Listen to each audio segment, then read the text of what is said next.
Salutations à toutes et à tous de la glorieuse télévision. Bienvenue à ce programme Vision 23, une émission qui a pour objectif de vous aider à mieux comprendre la portée de cette vision qui s'intitule Année de détermination, vision qui a été révélée au cours du culte d'action des grâces du 31 décembre dernier par le pasteur Charles Mpoyi, son visionnaire. À travers cette vision, que sommes-nous censés comprendre? À qui s'est adressée cette vision?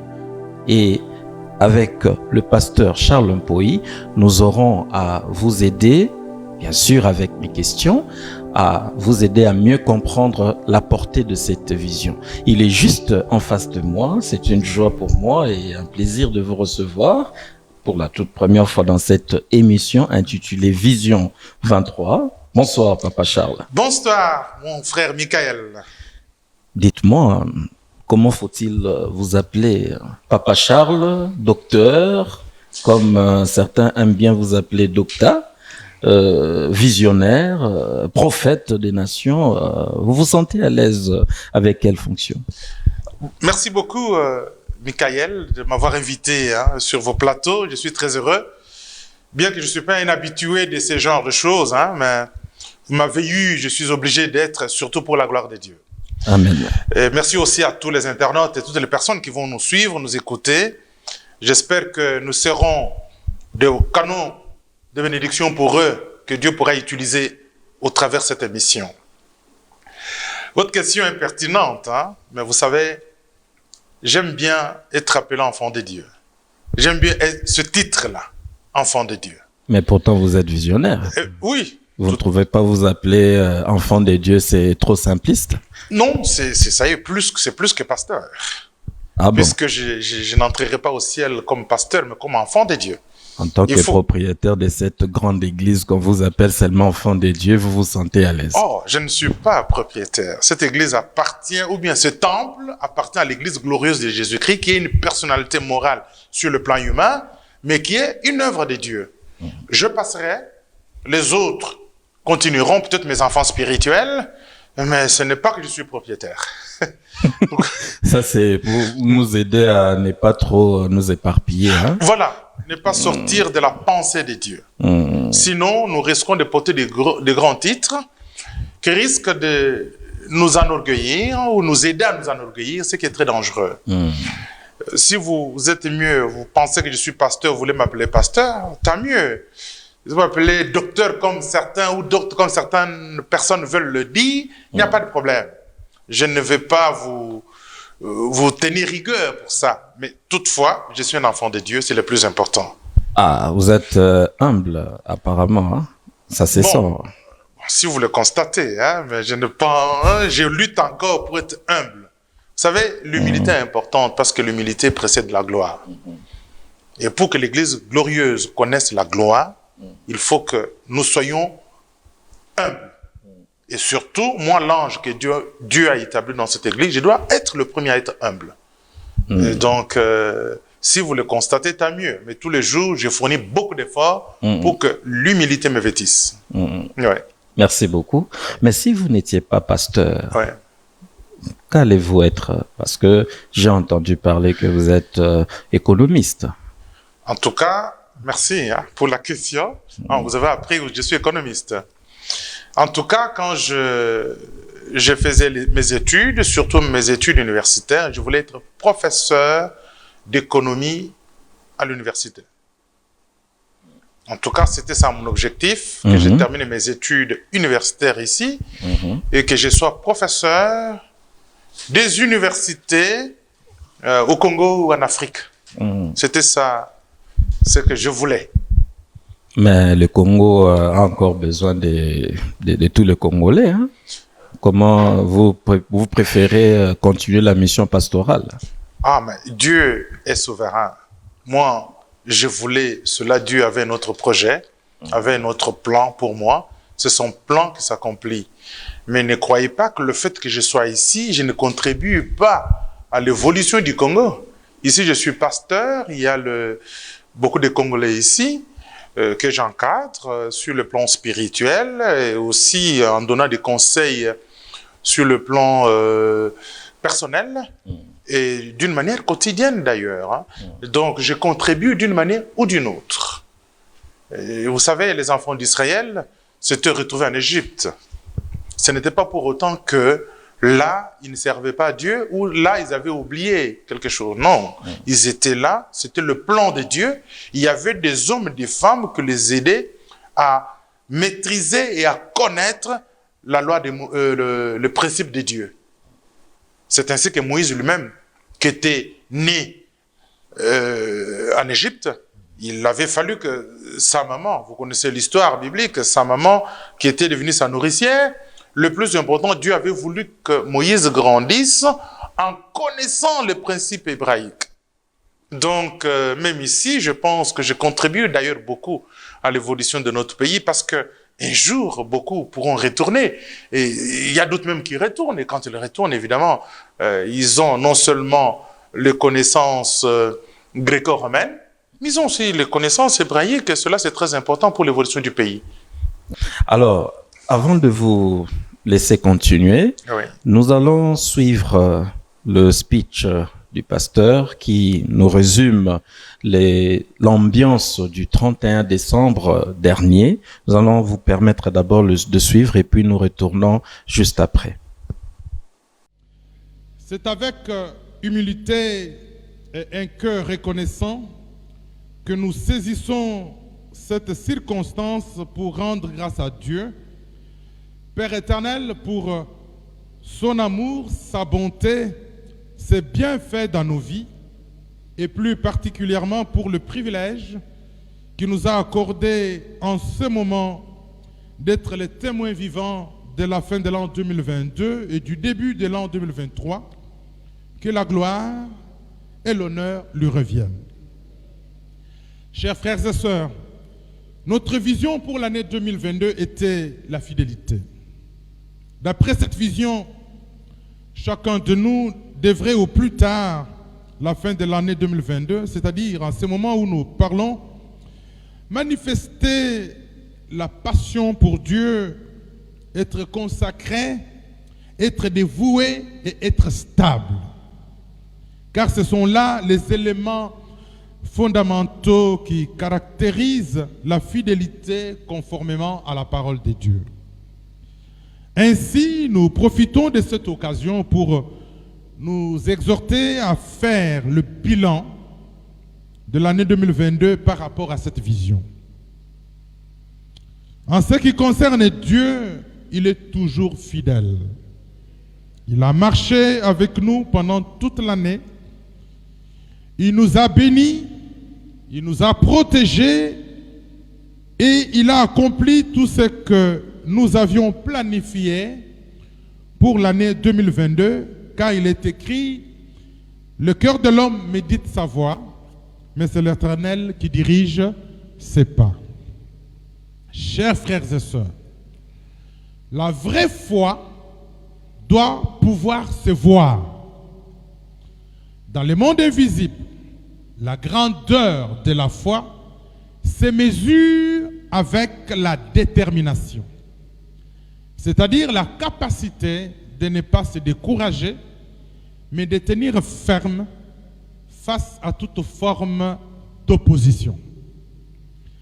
L'issue de notre vie et de chaque chose, de notre activité, de notre mariage, de notre projet, de nos relations, de notre parcours, de notre appel, de notre carrière, de notre destin ou de la crise est régi par notre détermination.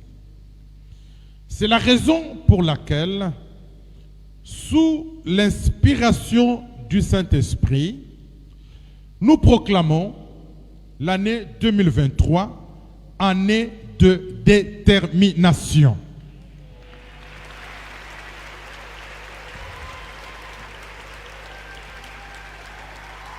Le passage biblique de base accompagnant cette vision est Ecclésiaste, chapitre 9, verset 11, je cite, « J'ai encore vu sous le soleil que la course n'est point aux agiles, ni la guerre aux vaillants, ni le pain aux sages, ni la richesse aux intelligents, ni la faveur aux savants, car tout dépend pour eux du temps et des circonstances. Le speech que nous venons de suivre tout à l'heure illustre l'ambiance du 31 décembre, le culte d'action des grâces qui aura vécu et qui a bénéficié de plusieurs vues d'internautes et une participation massive ce jour-là du culte. Félicitations. Merci, que Dieu soit loué. Alors, il y avait plusieurs temps forts lors de ces cultes-là. Ce qui avait retenu mon attention parce que j'avais eu l'occasion d'être invité, c'était d'abord votre prière de la traversée, si je peux tout à fait le dire de cette façon-là. Oui, la prière de la traversée, bien sûr, oui. Mais c'était très forte cette prière. Dans quel état étiez-vous vous-même quand vous faisiez cette prière-là? J'étais dans un état de joie, de reconnaissance et d'adoration. Parce que la prière de traversée, quand on voit même les étapes de cette prière, la première étape d'abord de cette prière, sont les actions de grâce. Quand nous voyons ce que Dieu, notre Père, a réalisé avec nous en 2022, nous ne pouvons que lui dire merci. Nous avons eu l'opportunité de consacrer les anciens, les diacres.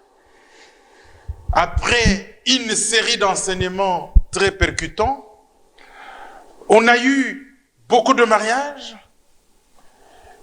Tous nos programmes qui avaient été prévus en 2022 avaient eu lieu. Nous avons vu Dieu accomplir beaucoup de miracles au milieu de nous. Des hommes et des femmes qui étaient au chômage avaient trouvé du travail. Ceux qui étaient en souffrance, leur peine avait pris fin. On a vu, en tout cas, la main de Dieu, en tant que berger, en tant que l'ange que Dieu a établi à l'Église. Je ne pouvais n'être qu'en dans un état de joie et de satisfaction, parce que nous avons vu notre Dieu accomplir de grandes choses. Donc, alors cette prière valait la peine. D'abord, pour rendre grâce à Dieu, reconnaître que nous dépendons de lui et que tout vient de lui, parce qu'il est dit, qu'est-ce que vous avez que vous n'ayez reçu de Dieu? Non seulement cela, nous devions adorer Dieu. Nous devons adorer le Seigneur et louer Dieu, parce que c'est important. Et adorer pour la toute dernière nuit de l'an 2022, et bien sûr, entrer dans l'adoration, dans la louange, dans la nouvelle année. Donc après les actions de grâce, après les adorations et les louanges, nous devions dédier, consacrer l'année 2023 à notre Dieu. Puisque il doit commencer avec nous au premier jour jusqu'au dernier jour. Il lui-même dit, si l'Éternel ne bâtit, celui qui bâtit, bâtit en vain. Aussi l'Éternel ne protège, peut-on dire, celui qui protège, protège en vain. Alors, nous avons besoin de consacrer cette année 2023 à notre Dieu et demander sa protection. Et enfin, lui présenter aussi nos désirs, nos requêtes, parce qu'il est dit que faites de l'Éternel votre délice, il vous donnera ce que votre cœur désire. Voilà, si je peux dire, le résumé de cette prière de la traversée. Et je sais que, comme vous étiez là, toute la salle, tous les membres, toutes les sœurs et tous les frères étaient émus, étaient dans la joie et nous avons prié, c'était merveilleux. Et aussi, la modératrice de ce jour-là ou les modératrices qui étaient notre sœur Michel et notre diaconesse Maman Marie-Mathilde, c'était des personnes qui s'étaient données, Dieu les avait utilisées puissamment et c'était fantastique.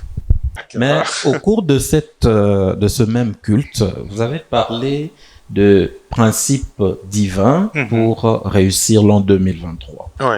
Alors, quels sont, en résumé, ces principes divins que vous pouvez dire aux téléspectateurs, en fait, en résumé? Oui.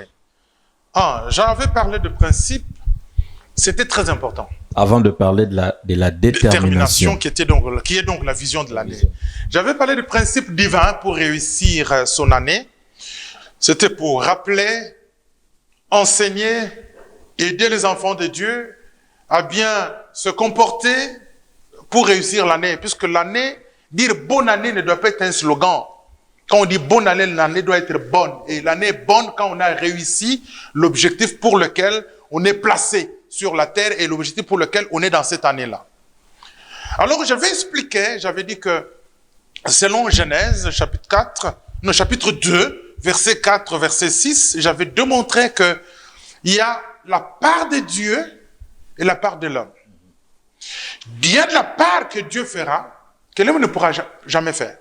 Et il y a la part que Dieu ne fera pas, si ce n'est que l'homme qui doit la faire. C'est ça que j'avais démontré, et c'est dans la Bible.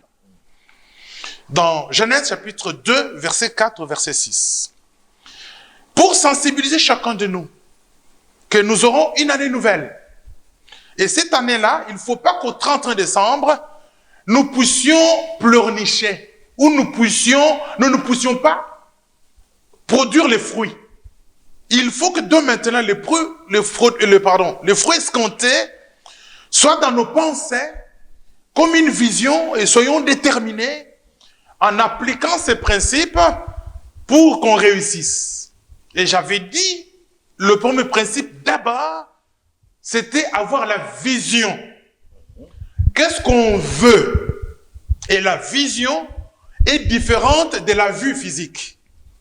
J'avais dit que la vision, c'est voir déjà le 31 décembre, ce que tu aimerais être. Voir déjà maintenant. Et c'est important parce que beaucoup de gens échouent parce qu'ils n'ont pas de vision. À part la vision que nous devons avoir, nous devons aussi faire le bilan de l'année passée. C'est l'élément compliqué pour certaines personnes, voilà. Faire le bilan. Il faut le faire. Et vous avez martelé longuement là-dessus. Tout à fait, parce qu'on doit connaître les points forts et les points faibles. Et pour améliorer les points faibles et accélérer ou encourager ou soutenir les points forts. Alors, j'ai dit d'abord qu'il faut voir bien ses relations dans le bilan. Il faut voir ses relations, puisque la Bible dit, c'est lui qui n'est pas avec nous et contre nous. Donc, les personnes qui ne vous aident pas à aller de l'avant, qui ne vous encouragent pas, elles peuvent être de bonnes personnes, mais de bonnes personnes pour les autres. Mais pour moi, ces personnes ne m'aident pas. Je dois voir ces relations et pouvoir me séparer. Cela n'est pas mauvais. Vous savez, Lot était le neveu d'Abraham. C'était sa parenté. Mais, à un moment, Dieu a permis que Lot et Abraham se séparent. Et vous verrez, quand Lot et Abraham se sont séparés, Dieu a dit à Abraham, voici. Il lui a montré la terre où Dieu le conduisait. Donc, il faut voir les relations. À part les relations, je disais qu'il faut voir les actions que nous avons posées. Parfois, les actions étaient négatives, ne nous ont pas amenés à réussir. Alors, il faut voir nos actions, il faut changer. Si les actions ont été excellentes, on avance. On les améliore encore davantage, puisque tout est toujours améliorable. Tout ça, c'est la part de l'homme. Après, j'ai parlé de la gestion d'argent. L'argent est un grand élément. Quand on gagne son argent, on sort tous les jours, on va travailler, on gagne son argent, il faut savoir bien gérer. En gérant, il y a la part de Dieu. Je ne vais pas parler de la dîme ou quoi, mais il y a au moins la part de Dieu. En gérant, il y a l'épargne. En gérant, il y a l'investissement. On ne peut pas consommer en désordre. On doit aussi gérer son argent. Et non seulement la gestion de l'argent, je parlais de la connaissance. La Bible dit, mon peuple périt faute de connaissance. On doit être capable de pouvoir améliorer sa connaissance, que ce soit la connaissance hébraïque, c'est-à-dire la connaissance de la parole de Dieu, ou la connaissance gréco-romaine. C'est important. Les sciences. Les sciences, évidemment. C'est-à-dire que nos enfants, tout comme nous-mêmes, nous pouvons assumer des grandes responsabilités, mais nous devons connaître la gestion, nous devons connaître les sciences pour pouvoir accomplir toutes ces tâches avec succès et avec excellence. Ça, c'était le deuxième point. J'en avais parlé 6. Il y avait aussi, maintenant, troisième point, élaborer le plan. Pourquoi il faut élaborer le plan? Parce qu'on dit que dans Proverbe 6, verset 9, il est dit, non, 16, verset 9, il est dit que le cœur de l'homme médite la voie, mais c'est l'Éternel qui dirige les pas. Donc, au départ, tu dois avoir un plan, tu dois avoir une voie. Maintenant, Dieu te conduira dans ces pas-là. Et quatrième principe, j'avais dit, soyez diligents. C'est-à-dire qu'il y ait de l'empressement. Il faut commencer dès le premier jour. Il ne faut pas attendre au mois de juin, au mois de juillet, au mois d'août pour commencer. Il faut commencer dès maintenant. Puisque la Bible dit aussi que le projet de l'homme diligent ne mène qu'à l'abondance. Mais celui qui agit avec précipitation ne pourra recueillir que la disette. Pour dire que si vous commencez au mois de septembre, vous allez faire dans la précipitation et vous n'allez pas récolter les fruits escomptés. Et cinquième principe que j'avais présenté, c'était les actions de grâce. La reconnaissance est très importante. Les actions de grâce. Vous savez, les actions de grâce précèdent toujours l'action divine. J'ai démontré ça dans le texte que nous avions lu dans Genèse chapitre 2, versets 4 à 6, où la Bible dit qu'au commencement, il n'y avait pas encore des arbres ni des herbes. Il fallait que Dieu fasse tomber la pluie et il fallait que l'homme cultive. Mais qu'est-ce que s'est passé? Il y a eu une vapeur qui est montée. Donc, la terre a bougé et a permis que la pluie tombe. Ça veut dire que l'homme doit faire quelque chose, les actions de grâce, évidemment, qui permettront à ce que la pluie puisse tomber, que Dieu puisse agir. Et sixième point dont j'avais parlé, c'était l'amour. Qu'il faut aimer Dieu de tout son cœur, de toute son âme et toutes ses forces. Et l'amour se manifeste par l'obéissance et par le service que nous faisons pour Dieu, mais aussi par les dons, puisqu'il est dit que les présents de l'homme lui élargissent la voie. Voilà plus ou moins de quoi était question de l'enseignement du 31. Je pense que ça a été bénéfique pour plusieurs, je le crois, bien sûr. Merci pour les précisions que vous venez de nous donner par rapport aux principes divins pour réussir l'an 2023. Mais ce n'était pas ça seulement la question. Ouais. Il y a aussi le fait qu'au cours de ce même culte que vous avez eu le plaisir de résumer pour les téléspectateurs qui nous suivent en direct sur YouTube, sur la chaîne Glorieuse TV, vous avez révéler la vision de cette année qui s'intitule « Année de détermination ». Nous savons tous que ces mots-là est généralement emprunté par des sportifs et généralement emprunté par des combatifs. Alors, vous avez énoncé cette révélation-là. Alors, nous voulons, puisque vous êtes là, nous avons l'opportunité de vous avoir dans le plateau de Vision 23. Ouais. Nous voulons un peu comprendre. Des années de détermination. Que doit-on comprendre par ça? Merci beaucoup. C'est vrai que vous entendez beaucoup plus par rapport aux sportifs. Cela ne nous empêche, nous aussi, de pouvoir être des hommes et des femmes déterminés. Tout à l'heure, j'ai expliqué ce que j'avais enseigné pendant la nuit du 31 au 1er. Je parlais du bilan. Je parlais de la part de Dieu et de la part de l'homme. Et concernant la part de l'homme, il faut la détermination. Et j'ai défini la détermination comme étant les aptitudes ou les capacités de tenir ferme, de ne pas se décourager, malgré les oppositions, malgré tout ce qui peut nous empêcher. Alors, j'ai dit que la foi, la grandeur de la foi est mesurée par la détermination. Le Seigneur nous dit que nous devons avoir la foi. Il dit que si nous avons une petite foi, comme une graine de sénévé, nous sommes capables de déplacer les montagnes. En lisant maintenant la parole de Dieu, je vois l'histoire de la femme cananéenne. Cette femme est venue parce qu'elle a entendu parler de Jésus. Et quand elle arrive, il demande à Jésus de délivrer son enfant, sa fille. Mais avant que Jésus fasse cela, d'abord, c'est les disciples qui s'élèvent, qui disent « Chassez cette femme, elle fait du bruit. » Là, d'un coup, la femme pouvait partir. Mais elle était déterminée. Le Christ lui dit même que je ne suis pas venu, ou je suis venu pour les brebis perdues d'Israël. Puisque cette femme était cananéenne, ne faisait pas partie de nation Israël. Elle pouvait, déjà à ce niveau-là aussi, dire que le Messie n'est pas venu pour nous, donc il n'aurait rien.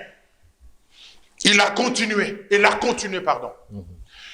Le Christ lui dit encore, il n'est pas permis de donner le pain des enfants aux petits chiens.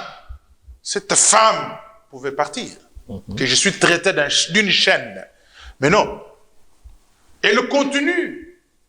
Elle dit au Christ que oui, les petits chiens mangent aussi les miettes que les enfants, que les petits-enfants naissent au sol, au parterre. Vous voyez la détermination de cette femme. Parce qu'elle était déterminée à recevoir son miracle pour sa fille. Et en fin de compte, Christ a dit quoi? Femme, ta foi est grande. Et pourtant, lui nous dit d'avoir une petite foi. Mais ici, pour qu'il opère le miracle, qu'il permette à cette fille soit délivrée, il dit, ta foi est grande. Donc, c'est grâce à la détermination de cette femme, malgré toutes les oppositions, qu'elle a pu obtenir le miracle de sa fille. Les exemples sont nombreux dans la Bible. Je parlais ou je dis aussi de tous les personnages dont parle Hébreux chapitre 11. Tous ont eu des grandes foi, ils ont eu des moments difficiles. Parlons de Daniel et ses compagnons. Vous savez que Daniel n'eût été sa détermination, ils auraient, lui et ses compagnons, ils auraient désobéi à Dieu pour obéir au Dieu de Babylone. C'est parce qu'ils étaient déterminés. Je pense même à l'histoire de Ruth, sa belle-mère lui demandait de partir, mais elle était déterminée. Il dit, ton Dieu sera mon Dieu. Vous voyez que sa belle-mère l'a aidé. Sa belle-mère Naomi l'a aidé à partir. Il a refusé de partir et pourtant, l'autre est parti. Et elle est restée, en fin de compte, il est passé dans la généalogie de Jésus. Et pourtant, elle était étrangère. Donc, mes frères et sœurs, vous qui nous écoutez, chers journalistes, Michael, la détermination n'est pas seulement pour les sportifs, mais c'est d'ailleurs plus pour nous les chrétiens. Jésus dit ceci. Depuis Jean-Baptiste jusqu'à aujourd'hui, le royaume des cieux est forcé.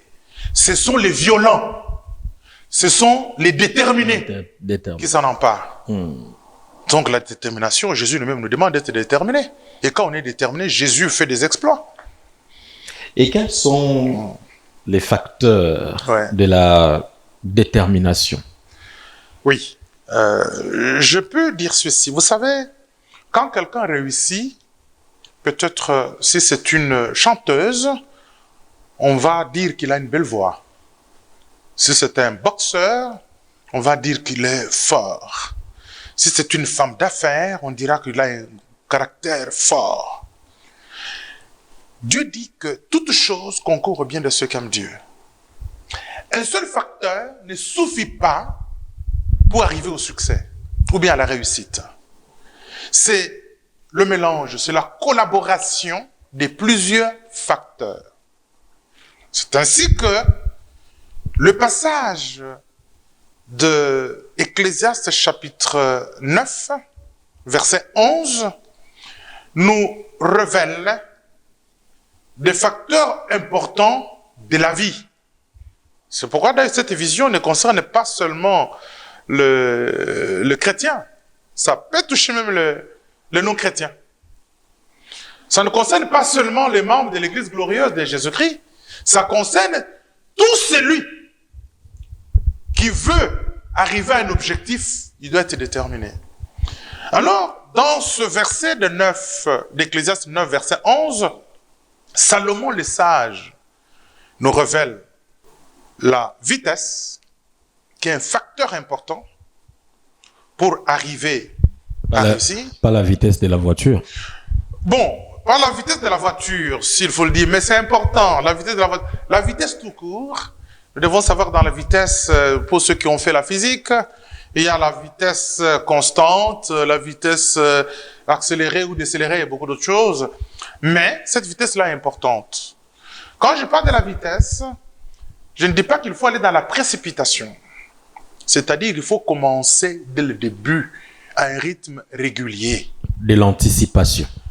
Oui, s'il faut anticiper, il faut anticiper. Je vais vous donner un exemple. Hein. Il y a eu Isaac, qui était déjà vieux, qui voulait bénir ses enfants, notamment le né qui était Ésaü. Il a appelé Ésaü, il lui a dit que voilà, je vais te bénir, je suis déjà vieux, fais-moi un bon repas, je vais manger et puis te bénir. Très bien. Mais la mère, Rebecca, la mère d'Ésaü, est allée dire à Jacob. Il a aidé Jacob. Le premier qui venait était béni. Si Ésaü était venu le premier, on allait découvrir que c'est bien lui.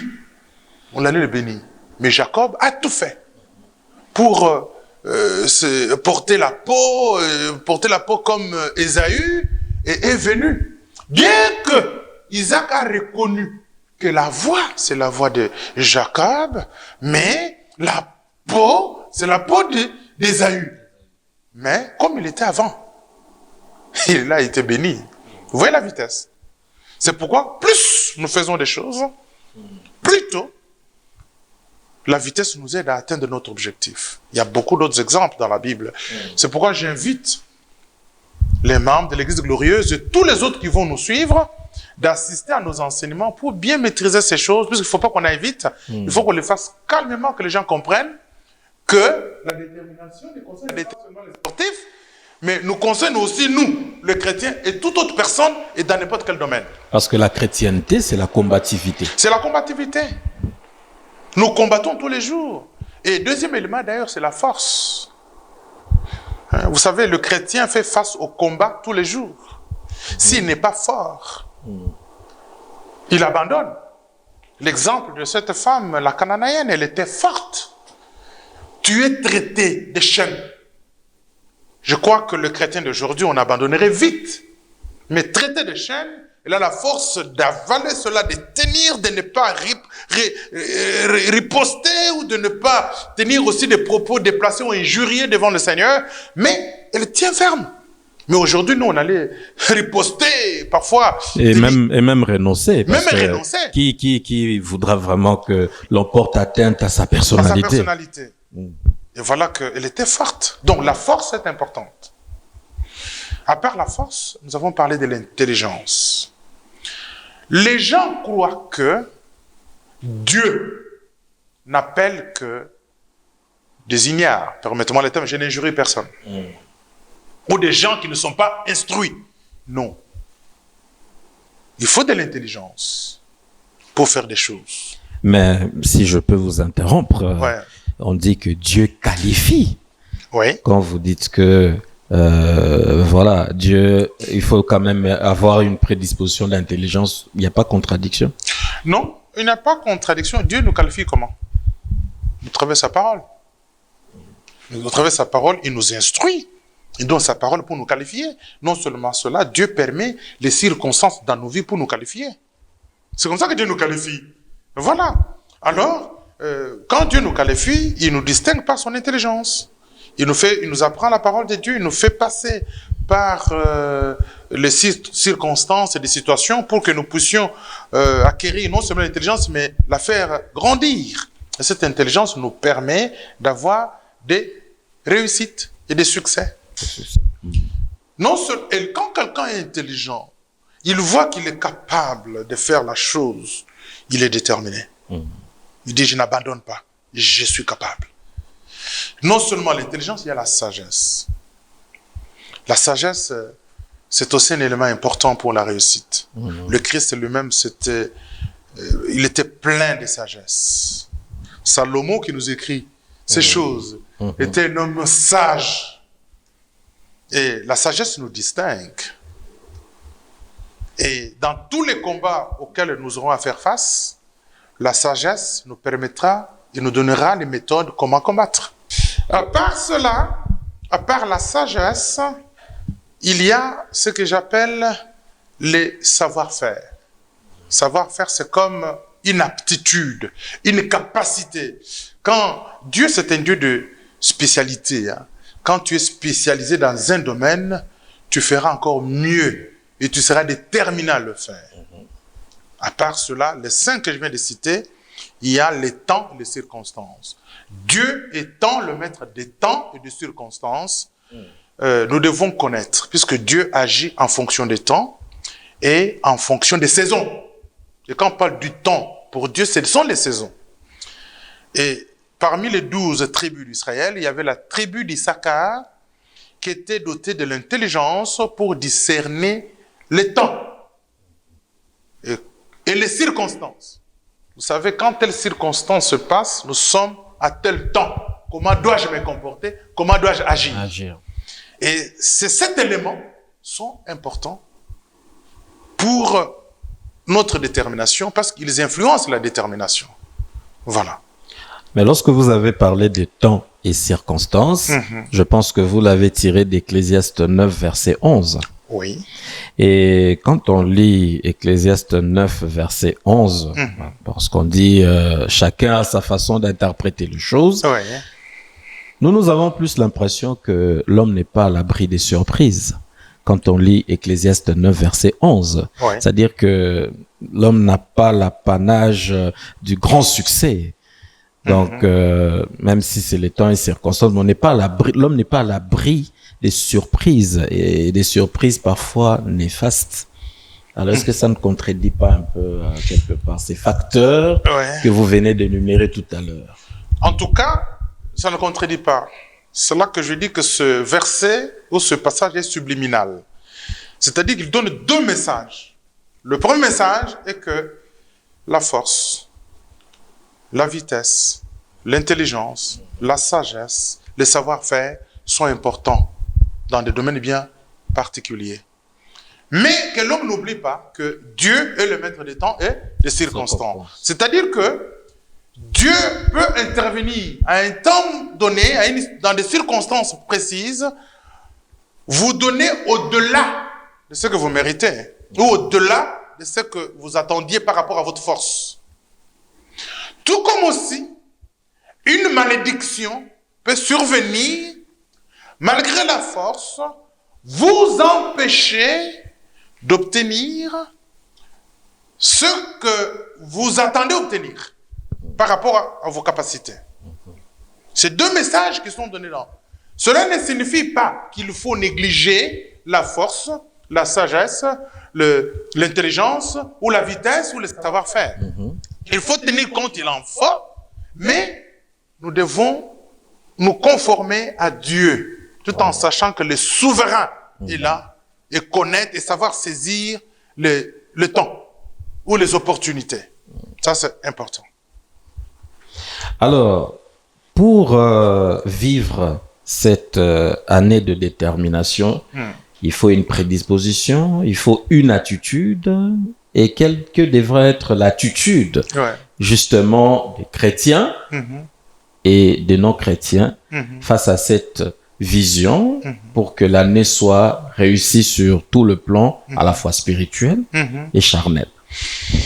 Ah oui, je pense, je l'ai dit d'une manière ou d'une autre, hein, au début. J'ai dit qu'il y a la part de Dieu et la part de l'homme. Que vous pourriez expliciter à l'attention de téléspectateurs. Ah, je peux ouvrir la Bible. Hein. Je vous en prie. La part de Dieu. Ouvrons dans Genèse, hein, Genèse chapitre 2, verset 4. Ce que j'ai dit, je ne m'adresse pas seulement à notre journaliste, mais à vous tous qui nous suivez. Ma prière est que nous puissions comprendre ces choses et les mettre en pratique. Je vais d'abord dire ceci. Dans Genèse chapitre 2, verset 4 au verset 6, il est écrit « Voici les origines des cieux et de la terre quand ils furent créés. Lorsque l'Éternel Dieu fit la terre et les cieux, aucun arbuste des champs n'était encore sur la terre et aucune herbe des champs ne germait encore, car l'Éternel Dieu n'avait pas fait pleuvoir sur la terre et il n'y avait point d'homme pour cultiver les sols. » Donc il n'y avait pas d'arbre, il n'y avait pas d'herbe pour deux raisons.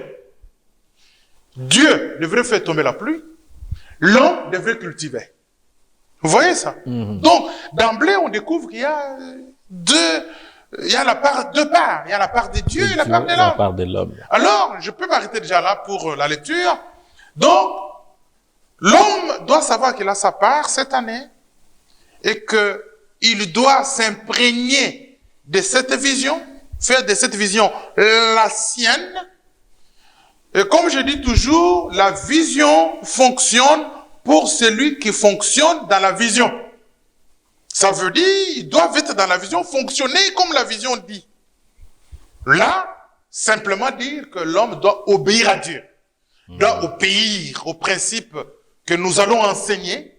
C'était là que je lance encore une invitation. Soyons nombreux à nos cultes, à nos réunions, pour comprendre ces principes, ces enseignements, et nous faire qu'on comprenne comment nous devons être déterminés, afin que nous puissions produire les fruits escomptés. C'est ce que je peux dire. L'obéissance aux principes de Dieu que nous aurons à expliquer. Est-ce que cela résume l'attitude, selon vous? Parce que pour que cette vision soit bel et bien vécue, il faut une attitude.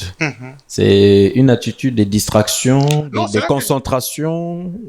J'ai parlé d'obéissance. Oui. Et on obéit à ce qu'on connaît, à la parole de Dieu. Donc ça demande une concentration, la maîtrise de la parole de Dieu. C'est là que je dis que j'invite les gens pour qu'ils aient une attitude régulière d'écouter la parole de Dieu, de concentration. Comme dirait Josué, comme la parole qui a été adressée à Josué, la méditation jour et nuit, afin de réussir dans... Voilà, vous savez, Josué, pour succéder à Moïse, il avait peur. Alors Dieu lui a dit que ce livre de la loi ne s'éloigne point de ta bouche, médite-le jour et nuit. C'est alors que tu réussiras. C'est alors que tu auras des succès dans les entreprises. Donc les enfants de Dieu, tout comme toute autre personne, doivent obéir à Dieu et lire régulièrement la parole de Dieu, avoir une attitude de révérence à la parole de Dieu, de respect à la parole de Dieu, prier Dieu. Ainsi, il aura la connaissance suffisante et les éléments importants pour bien vivre cette vision. Mais les non-chrétiens, ceux qui sont encore comme qualifient d'autres personnes, les païens, est-ce que eux aussi doivent observer aussi la même attitude, si bien qu'ils ne connaissent pas encore Jésus? L'objectif, c'est cela. Puisque je suis prédicateur de l'évangile, l'objectif, c'est qu'ils suivent. Hein? Mais je peux aussi dire, vous avez parlé de sportif tout à l'heure. Ce qui fait d'un sportif, c'est la discipline. Vous voyez? C'est la discipline. Si chacun, dans son domaine, est discipliné, les choses vont aller très bien. On peut être doué, hein, mais si on n'est pas discipliné, on n'a rien. Vous savez, il s'appelle comment? Goliath. Il était très fort, mais il n'avait pas la discipline. Il ne savait pas respecter Dieu. Il a injurié Dieu. Il a injurié l'armée de l'Éternel. À cause de cela, David a changé, a pris une force ascendante sur Goliath. Hein? Amen. Oui. Samson, il était fort. mais n'était pas discipliné. Donc l'attitude que nous devons avoir, c'est la maîtrise de la parole de Dieu, c'est la concentration, c'est la discipline. Connaître ces principes, puisque appliquer des principes n'est pas facile. Mais c'est la discipline. Vous voyez le sportif qui fait son sport, il s'entraîne. Vous pensez que c'est facile quand il s'entraîne? Ce n'est pas facile. Parfois, il a des douleurs, il a des souffrances. Parfois, il a envie aussi de se reposer, de dormir. Mais il est discipliné parce qu'il veut atteindre un objectif. La discipline est importante. S'il faut résumer, pour les chrétiens comme pour les non-chrétiens, la discipline. En tout cas. Ouais. Mais dans le contexte européen d'aujourd'hui, Ouais. où bon, il y a plusieurs opportunités offertes aux gens, il y a plusieurs libertés où certains diront bon, j'ai ce qu'il me faut, je n'ai pas besoin de la parole de Dieu, la détermination ne me servira à rien parce que Dieu m'a déjà donné d'une certaine manière par le travail. Que leur diriez-vous? Non, merci. Vous savez, je peux commencer par ceci. Vous savez, Michael, que dans le pays pauvre, il y a beaucoup de miracles. Pourquoi? Parce que ces gens-là ne dépendent que de Dieu. Ils n'ont pas beaucoup d'opportunités. Devant les souffrances ou les difficultés, leur recours ou leur secours, c'est Dieu. Le cas du Congo, vous voulez dire? Non, pas seulement le cas du Congo. J'ai parlé de pays pauvres. Oui. Mais c'est vrai que avec les structures européennes, nous avons beaucoup d'éléments. Mais tous ces éléments ne remplacent pas Dieu. Vous voyez ça?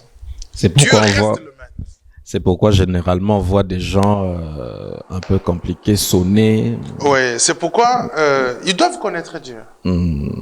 C'est pourquoi le verset dit, malgré toutes ces choses, tout dépend du temps et des circonstances. Et le seul maître du temps et des circonstances, c'est Dieu.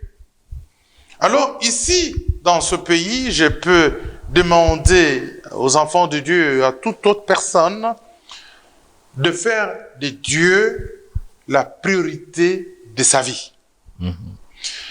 Ne compter que sur Dieu.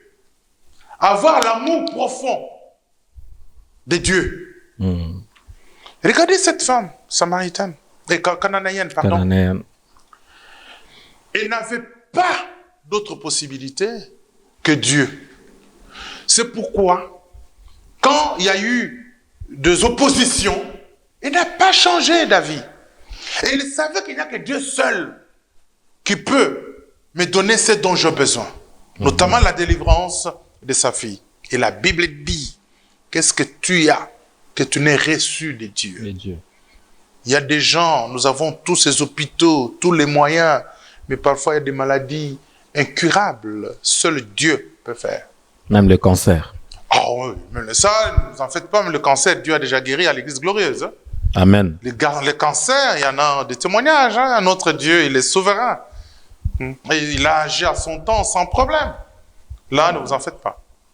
Ah, non, Dieu... Là, vous en vantez. Non, je ne doute. Non, là, oui, je vante Dieu, s'il faut le dire.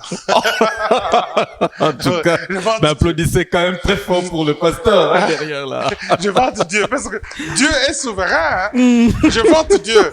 Donc, je ne présente pas un Dieu mort ou je ne prêche pas un Dieu mort. C'est un Dieu vivant qui écoute, qui agit, qui opère. J'en ai vu. Vous savez, ça fait combien d'années que je suis dans le ministère? C'est quoi? J'ai commencé à 30 ans. Donc, ça fait 23 ans. C'est énorme. Énorme. Donc, j'ai vu beaucoup de choses Dieu faire. Et les gens en témoignent. Ça veut dire qu'il est le maître des temps et des circonstances. Vous savez, François Mitterrand, il n'était pas chrétien. Mais à la fin de sa vie, il a dit quoi? Il a dit qu'il a cru. Il n'a pas cru directement, mais il a sorti des phrases, des paroles lors d'une émission qui montraient que cette personne ne voit l'issue qu'au travers Dieu. L'issue céleste ou... Mais quand quelqu'un est déjà à la fin de sa vie, Parce que Il a dit ceci. Vous voyez ce qu'il a dit? Il a dit, comme je ne sais pas là où je vais, et on sait que Dieu existe, je préfère croire à Dieu pour que j'aille quelque part, dans un bon endroit. Est-ce que c'est prudent pour un être humain de reconnaître Dieu ou Jésus-Christ au soir de la vie? Ce n'est pas prudent parce qu'on ne sait pas quand est-ce que la mort peut nous toucher ou peut nous arriver. Ce n'est pas prudent. C'est là que j'ai parlé de la vitesse. La vitesse nous aide aussi à être sauvés. Il y a des gens qui mettent au lendemain ce qu'ils doivent faire aujourd'hui. On leur prêche la parole de Dieu, on leur présente Jésus-Christ. Ils ne veulent pas croire, ils attendent. Ce n'est pas prudent. Mais nous devons savoir que Dieu est le maître des temps et des circonstances. Il est capable de faire comme il a fait avec les personnes avec qui ils étaient à la croix. L'un qui a été reconnaissant, il a été sauvé. Mais lui, il a eu sa grâce. Quand nous allons au cimetière, nous trouvons même des jeunes qui meurent. Alors, ce n'est pas prudent. Plus tôt on est évangélisé, plus tôt on a entendu parler de Christ, on a accepté, on se sécurise. Ouais. Mais merci beaucoup. Nous sommes presque arrivés à la fin de cette émission. Vous vous essoufflez quand même, ça va? Jusque-là, ça va. Jusque-là, ça va. Jusque-là, ça va. Oui, Dieu fait grâce. Comme il s'agit de la parole de Dieu, ça va. Ça va. Oui. Et j'espère que ça va plaire à ceux qui nous écoutent. Alors, et ceux qui vont nous écouter. Alors, que doivent retenir en très peu de mots, puisque nous avons parlé de ça en profondeur pour qu'ils puissent mieux comprendre que si cette vision, il s'agit d'eux ou pas, et qu'est-ce qu'ils devraient comprendre s'il s'agissait de quoi. Alors, qu'est-ce qu'on doit retenir de tout ce qui a été dit, de principes divins pour réussir cette année, de la vision de détermination, qu'est-ce que nous devrions plutôt retenir? Ce que je peux conseiller ou résumer qu'on peut retenir. Là, vous vous adressez aux téléspectateurs. Et que nous sachions que Dieu veut que cette année, son peuple puisse aller de gloire en gloire, de gloire en progrès. Quand nous échouons, quand nous essuyons des échecs, ça ne fait pas plaisir à Dieu. Dieu veut que nous soyons les têtes et non les queues, que nous puissions briller, que nous puissions être des références pour démontrer que c'est un Dieu vivant. L'apôtre Paul disait même que je démontre la parole de Dieu. Je ne me limite pas seulement au discours. Alors Dieu voulant ce progrès pour son peuple, nous voulons, ou je conseille à chacun de prendre cette vision au sérieux, la vivre en suivant toutes les instructions et mettre Dieu en première position, placer son espoir en Dieu. Et ne pas attendre, aujourd'hui nous sommes déjà, je pense, le 16, ne pas attendre la fin du mois ou au début du mois prochain pour s'y mettre, mais commencer à combattre dès maintenant. Que rien ne vous oppose et vous empêche d'avancer, que ce soit la maladie, que ce soit les souffrances ou d'autres douleurs, que rien ne vous empêche, ou les oppositions des hommes ou vos ennemis, que rien ne vous empêche. Marchez, avancez, progressez, restez déterminés et obtenez ce que Dieu a prophétisé pour vous, ce que Dieu a destiné pour vous. Qu'en 2023, à la fin, vous puissiez glorifier le Seigneur, que Dieu est de notre côté. Mais retenez, Dieu a sa part, l'homme a sa part, et n'oubliez jamais cela. C'est ce que je peux donner comme résumé. C'est ici que prend fin cette émission. Merci à la grande équipe de la Glorieuse TV, notamment celle de cette émission. Je pense à notre coordonnateur et caméraman Papa Alphonse. Je pense à l'ancien Daniel, ainsi que au frère René, qui est au four et au moulin. Je pense que je n'ai pas débordé, hein.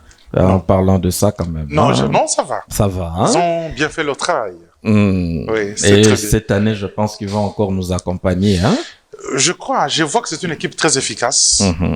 Et une équipe qui a une bonne sagesse, une bonne intelligence et un bon savoir-faire.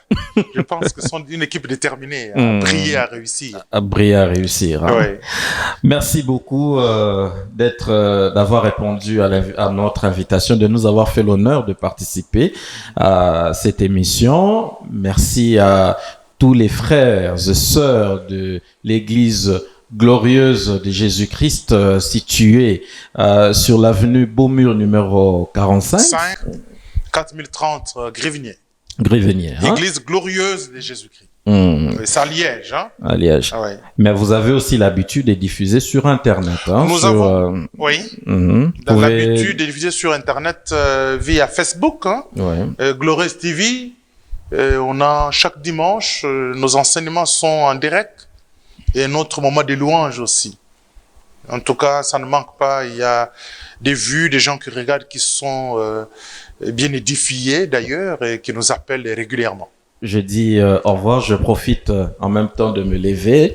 À tout Seigneur, tout honneur. Merci Papa Charles. Merci beaucoup. C'est moi qui vous remercie parce que vous m'avez invité, c'est un honneur pour moi. Et c'est aussi un honneur pour nous parce que vous êtes très chargé, hein? Même si j'ai essayé de parler autrement, mais vous êtes très chargé. C'est vrai. Vous avez répondu humblement à notre invitation. Vraiment, nous sommes très contents. Non, je pense que c'est un moyen aussi de parler de la part de Dieu. Ça vaut la peine. À tout Seigneur, tout honneur, comme on venait de dire, Dieu nous a permis que nous puissions passer des très bons moments et nous allons demander à l'enfant de Dieu, le pasteur Charles, de clôturer cette émission par la prière. D'accord, merci. On va prier, chers internautes, nous prions. Dieu notre Père, nous te remercions parce que tu es le maître des temps et des circonstances. Ce moment, tu le connaissais avant la fondation de ce monde et tu l'as rendu disponible pour nous. Tu as permis que cette émission se passe dans ces conditions pour que nous saisissions l'opportunité enfin d'expliquer ta pensée, la vision 2023 à ton peuple. Nous nous avons parlé, Seigneur, nous avons fait notre part. Nous te prions que ton Esprit Saint, qui touche les cœurs, qui les convainc, touche les cœurs et puisse convaincre plusieurs personnes qui écouteront tout ce que nous avons dit au travers de cette émission, afin qu'ils soient déterminés, non seulement déterminés, mais qu'ils obtiennent le fruit escompté. Père, permets que dans nos réunions, dans nos cultes, plusieurs prennent part pour être instruits de tous les axes qui constituent cette vision qu'est la détermination. Merci parce que pendant que nous prions, il y a peut-être d'autres qui sont malades. Seigneur, en écoutant ta parole, merci de le toucher et de le guérir. Nous sommes des hommes, nous nous diminuons devant toi. Nous voulons que tu sois le seul qui prend la première place et que toute la gloire te revienne. Bénis mon frère Michael qui m'a invité. Bénis toute l'équipe, le coordonnateur Alphonse, l'ancien Daniel et notre frère René, eux qui ont pris le temps de faire ce travail d'une manière extraordinaire, que nous puissions tous être déterminés à réussir au nom de Jésus. Amen. Amen.